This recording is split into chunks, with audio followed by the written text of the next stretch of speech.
This is Balabayana. It's a popular Brazilian candy. ഇപ്പോൾ social മീഡിയയിൽ trending ആയിക്കൊണ്ടിരിക്കുന്ന ഈ ഒരു സ്വീറ്റ് നമുക്ക് വീട്ടിൽ തന്നെ സിമ്പിളായി തയ്യാറാക്കാം.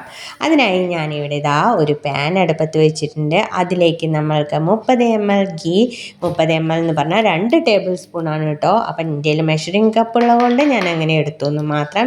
ഇതന്നെ നമുക്ക് നന്നായിട്ടൊന്ന് ചെറിയ തീയിൽ നമുക്ക് ഇതിനൊന്ന് മെൽറ്റ് ചെയ്തെടുക്കാം. അതിനുശേഷം ഞാനിവിടെ ചേർക്കുന്നത് 125 ml മിൽക്ക് മെയ്ഡാണ്. മിൽക്ക് മെയ്ഡ് ചേർക്കുമ്പോൾ രണ്ടും കൂടിയിട്ട് ചേരാതെ നിൽക്കും.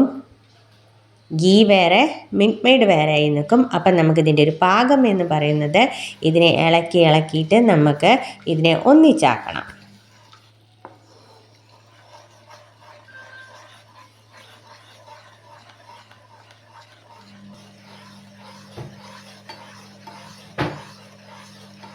നമ്മുടെ മിൽക്ക് മെയ്ഡും നെയ്യൊക്കെ ഇപ്പോൾ ഏകദേശം ഒരേപോലെ ആയിരിക്കുന്നു.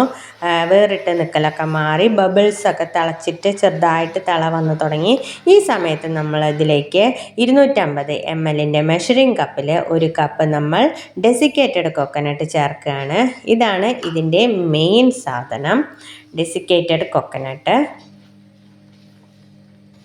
ഇനി ഇത് നന്നായി ഇളക്കിയിട്ട് ഈ ഡെസിക്കേറ്റഡ് കോക്കനട്ടിൻ്റെ എല്ലാ വശത്തും ഈ മിൽക്ക് മെയ്ഡും നെയ്യുമായിട്ടുള്ള ആ ലിക്വിഡില്ലേ അത് എല്ലായിടത്തും ആവുന്ന തരത്തിൽ ഇളക്കി ചേർക്കണം.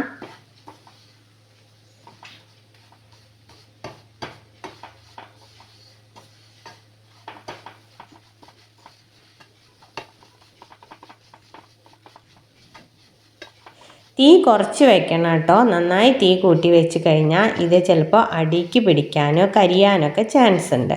അപ്പം നമ്മൾ തീ കുറച്ച് വെച്ചിട്ട് എല്ലാ ഭാഗത്തേക്കും ആക്കണം.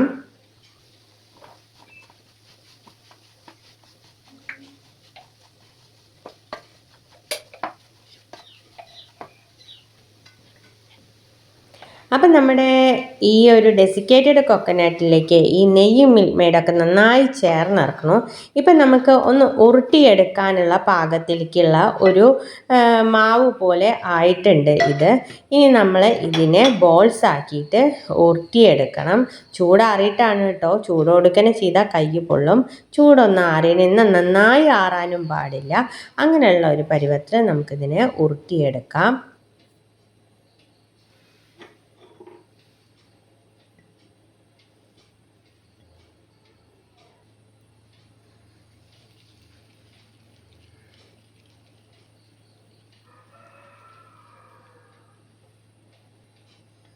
അപ്പം നമ്മളുടെ സോഫ്റ്റ് ആയിട്ടുള്ള ഉള്ളിലേക്കുള്ള ഫില്ലിങ് ഇവിടെ റെഡി ആയിട്ടുണ്ട് കേട്ടോ. ഇനി നമ്മൾക്ക് ക്രിസ്പി ആയിട്ടുള്ള ഔട്ടർ ഫില്ലിങ് ഉണ്ടാക്കണ്ടേ. അതിന് വേണ്ടിയിട്ട് നമുക്ക് 1 കപ്പ് ഷുഗർ നമുക്ക് ഒരു പാനിലേക്ക് ഇട്ട് കൊടുക്കാം. തീ നല്ല കുറച്ച് വെച്ചിട്ട് ഇടാം. എന്നിട്ട് നമുക്കിത് കാരമലൈസ് ചെയ്തെടുക്കുകയാണ് വേണ്ടത് കേട്ടോ.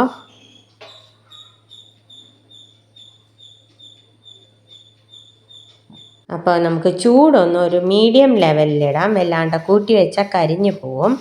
ഇത് തുടരെ ഇളക്കേണ്ട ആവശ്യമൊന്നുമില്ല.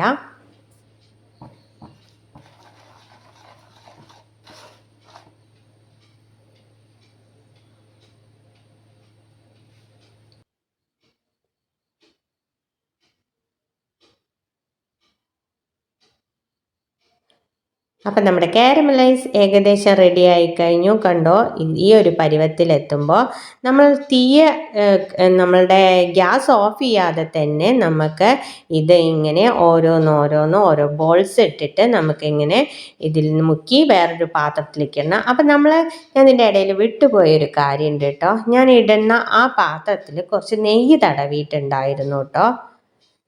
ഇല്ലെങ്കിൽ നമുക്ക് അതിന് വിട്ടുപോരാൻ ബുദ്ധിമുട്ടാണ്.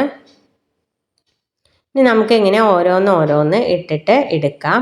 2-3 എണ്ണമൊക്കെ ഇടാം. ചിലപ്പോൾ ഒട്ടിപ്പോയാലോ എന്ന് പേടിച്ചിട്ടാണ്. ഇത് വേഗം ഈ കാരമലൈസ് ചെയ്തത് നമ്മൾ പുറത്തേക്ക് എടുക്കുമ്പോൾ തന്നെ അത് ഒട്ടുണ്ട്. അതാണ് ഞാൻ അടുപ്പത്ത് വെച്ചിട്ട് തന്നെ ചെയ്യണത്.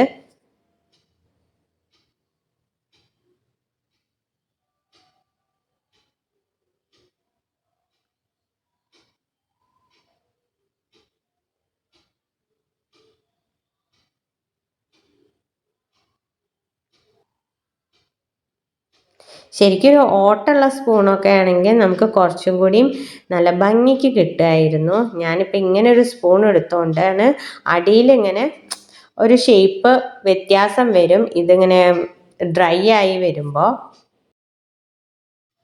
അപ്പോൾ നമ്മുടെ ബ്രസീലിയൻ സ്വീറ്റായ ബാല ബയാന ഇവിടെ റെഡി ആയിട്ടുണ്ട് കേട്ടോ. പുറത്ത് നല്ല ക്രഞ്ചി കാരമൽ കോട്ടിങ്ങും അകത്ത് സോഫ്റ്റ് ആൻഡ് ക്രീമി ഫില്ലിങ്ങും. കാണാൻ തന്നെ നല്ല രസമാണ് കേട്ടോ. ഇത് ഞാനും ആദ്യമായിട്ടാണ് ട്രൈ ചെയ്യുന്നത്, പക്ഷേ അതിൻ്റെ റിസൾട്ട് കണ്ടപ്പോൾ ഉണ്ടല്ലോ ശരിക്കും ഞാൻ ഹാപ്പി ആയി കേട്ടോ. വീട്ടിൽ ഡിഫറെൻ്റ് ആയിട്ടൊക്കെ എന്തെങ്കിലും സ്വീറ്റ് ട്രൈ ചെയ്യാൻ ആഗ്രഹിക്കുന്നവരാണെങ്കിൽ ഇത് തീർച്ചയായും നിങ്ങൾക്ക് ട്രൈ ചെയ്ത് നോക്കാം. അത്രയ്ക്കും അടിപൊളിയാണ്. അപ്പോൾ ഇന്നത്തെ വീഡിയോ ഇത്രയേ ഉള്ളൂ. അപ്പോൾ ഈ വീഡിയോ ഇഷ്ടമായെങ്കിൽ ലൈക്ക് ചെയ്യാനും സബ്സ്ക്രൈബ് ചെയ്യാനും മറക്കരുത്. അടുത്ത വീഡിയോ കാണുന്നവരെ ടാറ്റ ബൈ ബൈ.